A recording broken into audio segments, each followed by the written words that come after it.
Hey, it's Kirsten Barta, and welcome to our first Limitless Vision call. You might hear my little one in the background playing, so that's what that noise is. But I wanted to let you know that you're here at the right place at the right time, because today we are going to share with you the vision. And I'm a little bit of an introvert, so I don't talk too loud. It's in my nature. And this is just a testament to having a big vision that actually helps you fight through your fears. Is actually me even just being on this, and this is actually me stepping into my vision by doing this call for you today. So there's a couple of profound things that I want to share about vision. The first thing that I wanted to share is the more you talk about your vision, the more people who share your vision will come to you. They will be drawn to you. It's similar to say if you did yoga and you always talked about yoga, you would make friends with people who did yoga. That's the same idea as always talking about and sharing your vision. The second thing that I wanted to share about you or with you that is profound about vision is when you speak your vision, it is as though you are speaking it into existence. Now, this call is about vision. It's about dreaming. It's your reason for working towards your dreams. Now, let me tell you the story.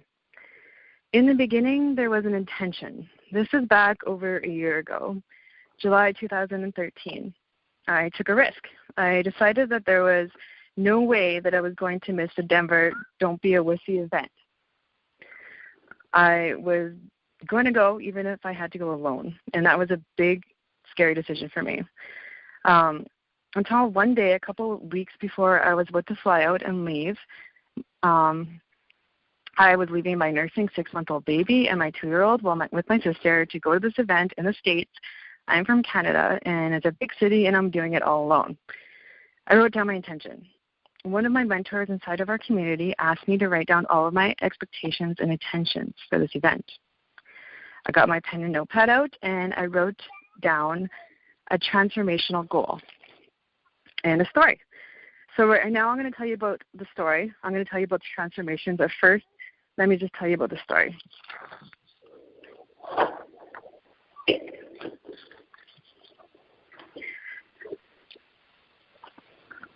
I was scared of going alone. So I wrote down and I visualized me arriving at the hotel only to find a bunch of friendly people. Someone who would walk with me to the event so I could find it easily. And in the lineup, I would meet my new friend for life. And everything would just flow.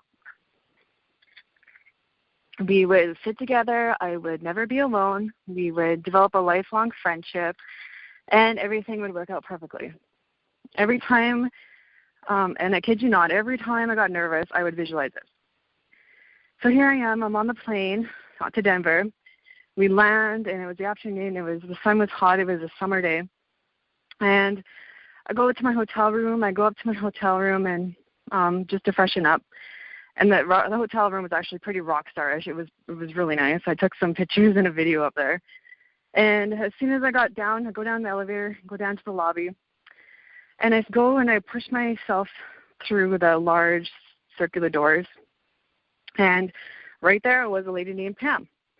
She walked me to the event and pointed me in the direction of the lineup to register. So here I am. I'm standing in line, and I'm standing right behind this guy. And he was alone too, so we chatted a bit. And then something caught my eye. I see this woman with long braided hair, looking a little frazzled, looking around for someone on her phone, and she's on her phone. And I kept watching her. Well, she ended up standing behind me in line. And I was thinking, okay, if this is her, then she will talk to me. So I waited, and she said hi. And she was alone, and she was looking for her team. We were both about to go up and register, and she says, hey, do you want to sit together? Let's meet up after we register. So from that moment on, we were friends, and everything flowed, and I wasn't alone the whole event. And that is the power of intention and visualization, and why it's important to write down your intention before you do anything. See, the mind is a very powerful tool. Something else happened to me at the event. See, I transformed. And before I left, my mentors kept saying to market value. I was really confused at what that meant. What does it mean to market value? Here's where I transformed. It goes back to my written intention before I left.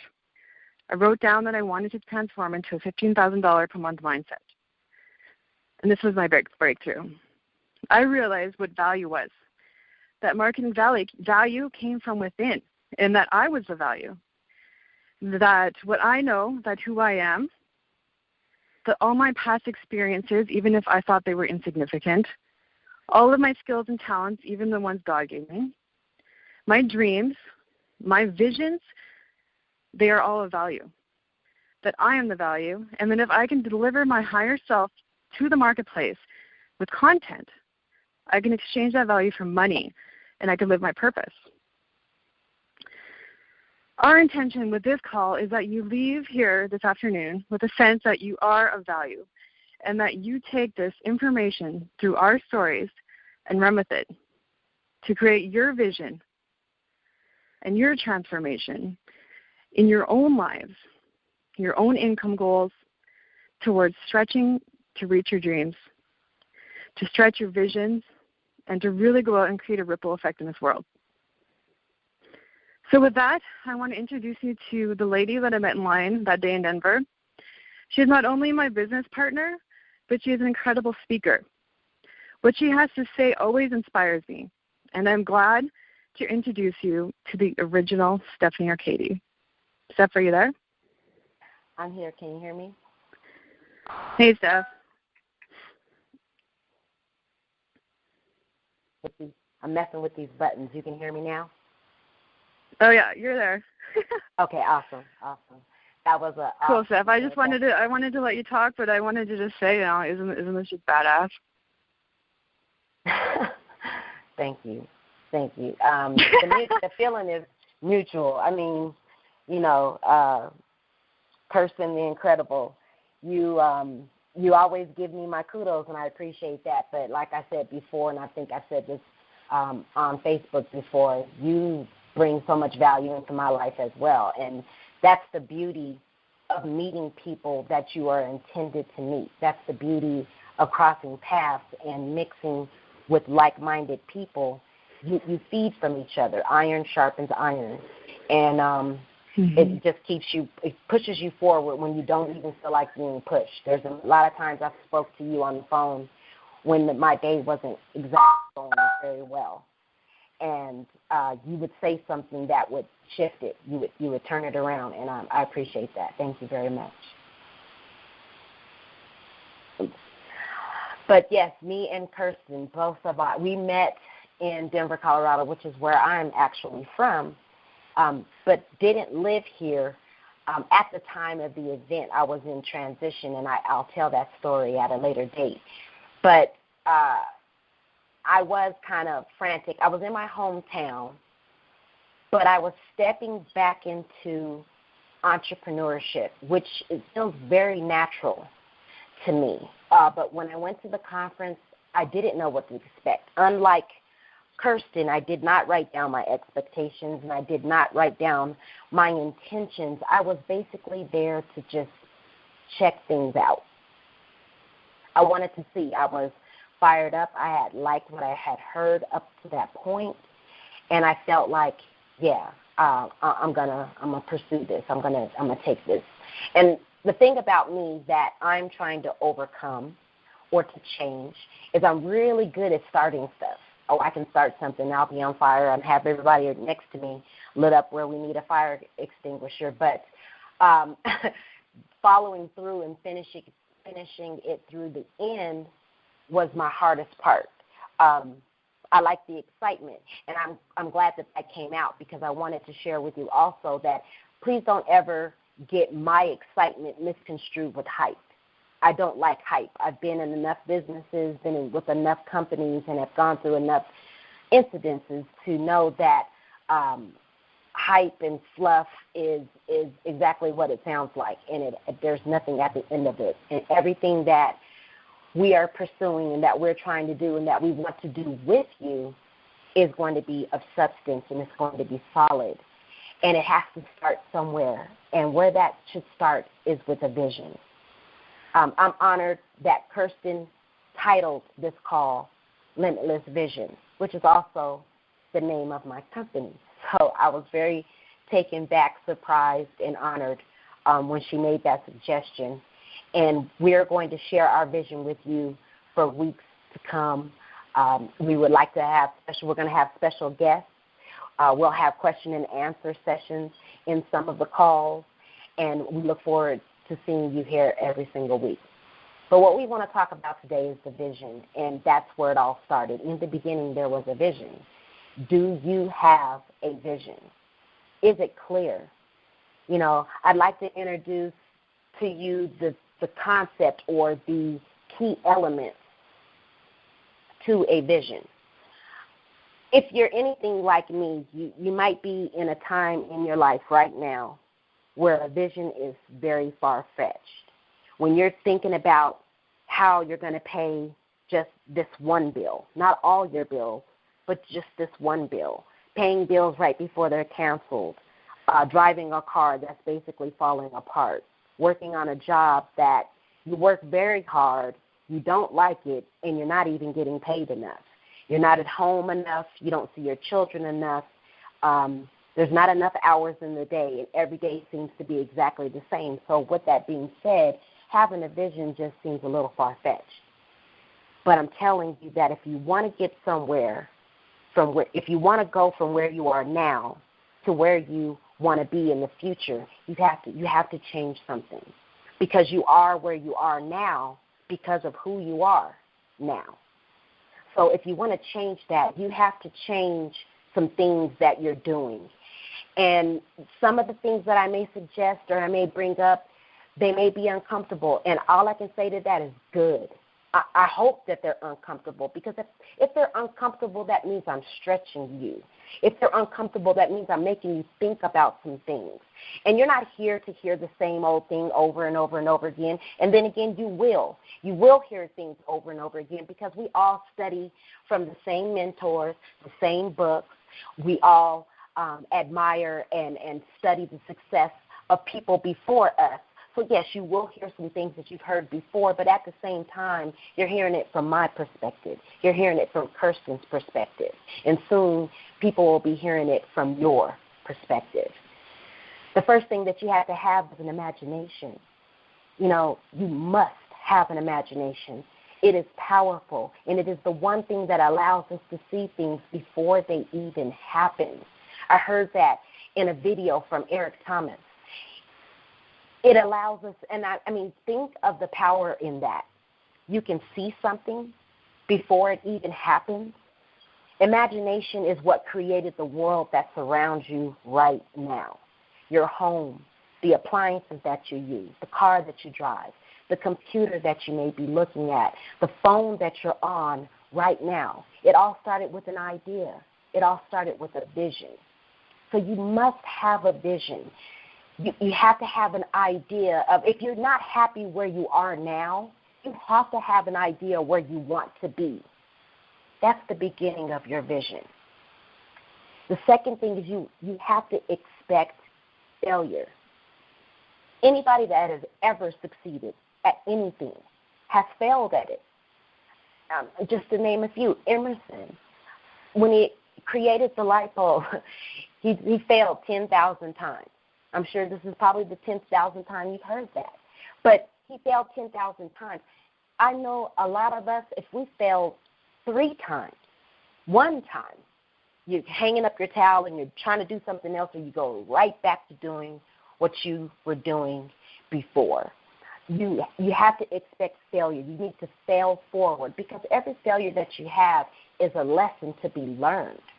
And we need to learn from those failures so that we don't, that didn't work. It didn't work because I didn't do it consistently enough. It didn't work because I didn't do it correctly. It didn't work because I didn't include all the ingredients. Because we tend to hear a training, attend a conference call, watch a webinar. We say, oh, that was awesome. We write down everything, but then when we take the time to implement it, we only implement the parts that we like. And then we wonder at the end why the cake didn't taste the same, or why it doesn't look the same as it does in the picture. because we didn't include everything. We didn't do everything. So there's a lot of different reasons why we fail, but if we don't take action, we'll never figure those out. Your vision is for you. It may include others, but it's for you. It's what makes you get up in the morning. It's what makes you strive to do better. It's what makes you want to be the best mom or the best sister or the best wife or the best husband or best employee for that matter. There are those that want to excel in their careers, and there's nothing wrong with that either. You are amongst a bunch of entrepreneurs, but I did learn years ago that you can be an entrepreneur within a company. I know people that have worked for a company and end up owning parts of the company, and that could be your vision. It doesn't matter what it is. You just have to have one. And just understand that if you quit, you are quitting on yourself. So don't let failure trip you up. Don't let failure scare you, because it's to be expected. It's part of the process. The next element is that you must have a daily visualization. You have to see yourself in the future. When I first heard this, just like I talked about, you can be in a bad place or a stuck in a rut place, and you just can't see past what you're going through right now. So when I started thinking about seeing myself in the future, it wasn't that easy. So months and months of personal development, listening to things. Some days I would listen to my personal development and basically be like, whatever, okay. And then some days it would hit me. It would hit me down to the core, down to my energy, bring up my energy and allow my eyes to open, and all of a sudden everything just seemed a little bit brighter. My circumstances hadn't changed, but everything seemed brighter because I had a different perspective. I had taken off of that layer of fear. I had taken off of that layer of failure. I had taken off of that layer of frustration, and now everything was just a little bit clearer. So I was able to see myself in the future, and then ideas started to flow.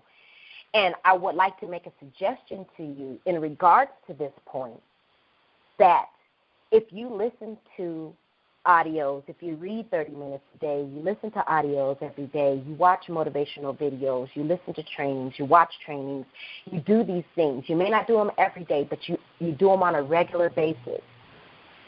Don't take yourself out of the equation. Remember, this is about you, and you're trying to picture yourself in the future. So record a conversation between you and your future self. The person that should be talking on the recording should be your future self, so that there's no doubt in the outcome, so that you can't second guess it. If the future self comes back and tells you this is who you are, write that down. Tell me who you want to be. Picture yourself in the future. Spend time thinking about that person that you want to become. It's going to take some time. This is not something that you can sit down and whip out in a couple of seconds, unless it's just been beaming in the back of your mind, and this conversation with Kirsten and I just let it go. The levee broke, and the water is just flowing like water. Now it's time to go ahead and take action on everything that you've been thinking about. But if you haven't been thinking about it, and this is hard for you, understand it will take some time, but you can do it. It's for you. You have to do the best for you. You do the best for everybody else. You do the best for your children. I heard a training the other day. This lady said, don't be a part of the burnt toast syndrome. And I was like, what is she talking about? And she was saying that mothers will make a big breakfast for the whole entire family, and she'll be multitasking, and out of all the toast, one of the pieces of toast will come out burnt. And who eats the burnt piece of toast? It's usually the mom. It's usually the mom, because everybody else is going to complain. They're going to let you know that that's just not acceptable. It's not going to work. That's nasty. Whatever the case may be. And the mom, instead of going and making another piece of toast, she'll eat. We don't have to be the martyr. We have to take care of ourselves, because if we break down, then we can't take care of anybody else. That goes for the fathers as well. And if you don't have any children, you have to take care of yourself. Because when you fall apart, there's nothing else to lean on. You are the source.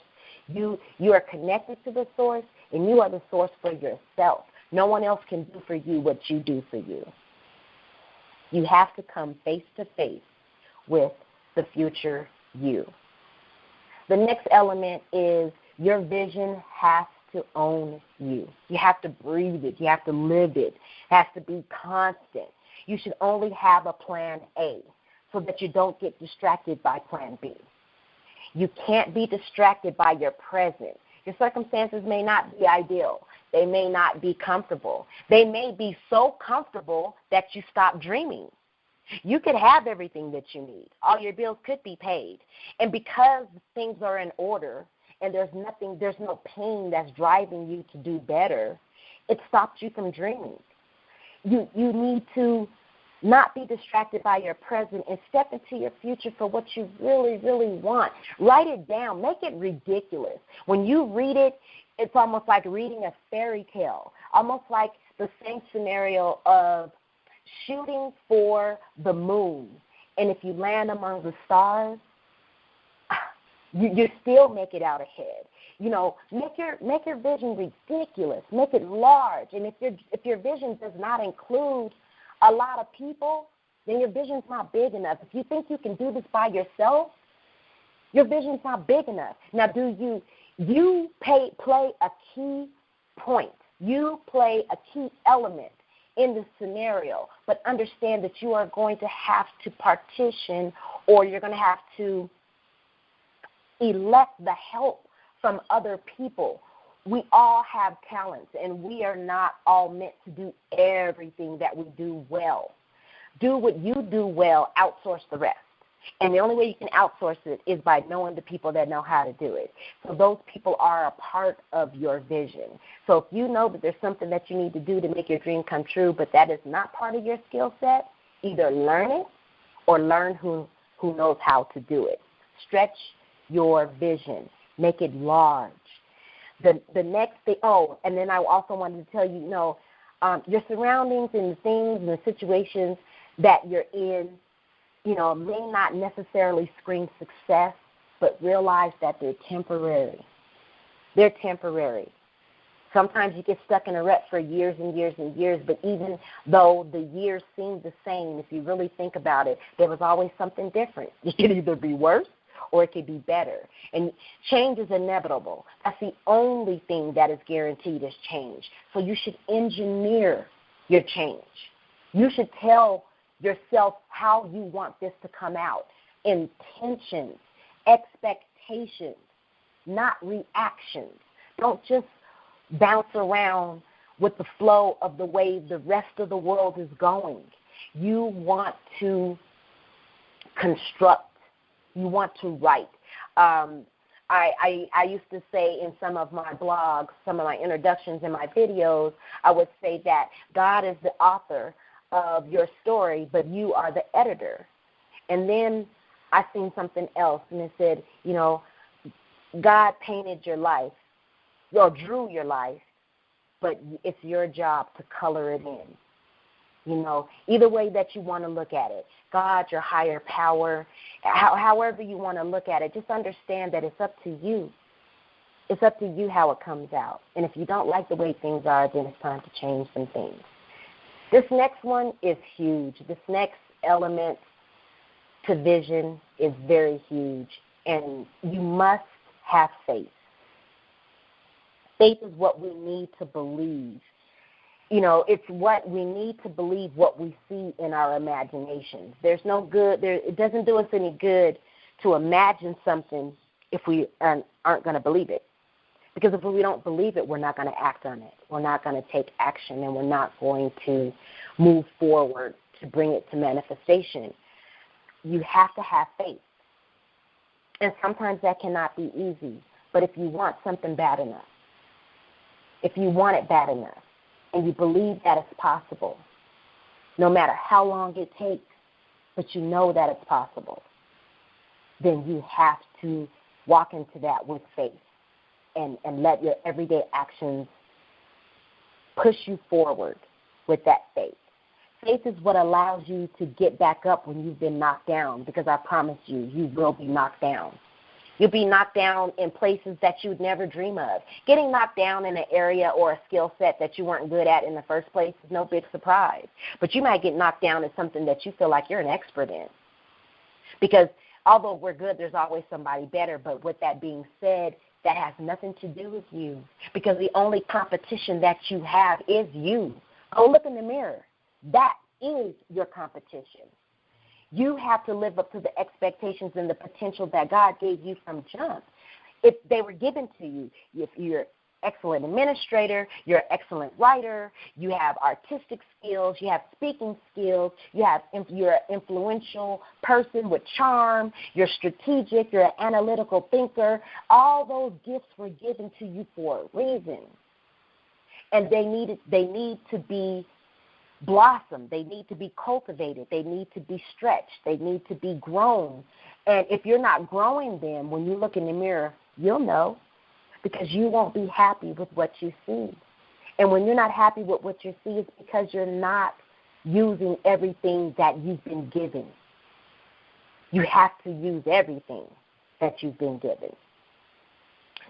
And this last thing, hold on, one more thing about faith.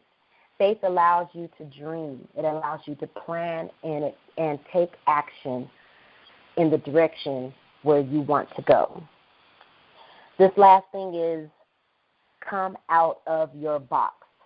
Ironically, Eric Thomas tells you to go into a fort, which sounds like the complete opposite of what I'm saying, come out of your box, but it's not. You have to get out of the small room that you put yourself in. Some of us call it a prison. You get locked up where you can't see past anything. Can't see past your day, can't see past your circumstances, can't see past your dysfunctional relationships. You just can't see past anything. Get out that box. Expose yourself to what's out there. Expose yourself to the different types of people that you can connect with. Expose yourself to the different businesses that you can take part in. Expose yourself to the different education that will propel you to what you want to become. Expose yourself to everything that is going to take you in the direction that you want to go. We are almost out of time, and I want to close this out. I would like Kirsten to close this out, but get back with the person that invited you to this call and check with them and find out what their vision is and what they're using to help their visions come true. Kirsten, it's up to you. Hey, Steph. Hey. Yeah, I just wanted to thank everybody for coming, and this is really about stepping into mine and Steph's vision. We talk like this all the time. We talk every Monday as accountability partners, and we thought it was time to step into our own visions and to step out and make it public. We feel like we are ready to take this next step in the direction of our dreams and to bring you guys along with us. If you enjoyed this call, come back next week. We're only going to get better. We're going to get special guests in even. So it's going to be great. And, thanks for joining us, and I'll see you guys next week. Thank you for coming.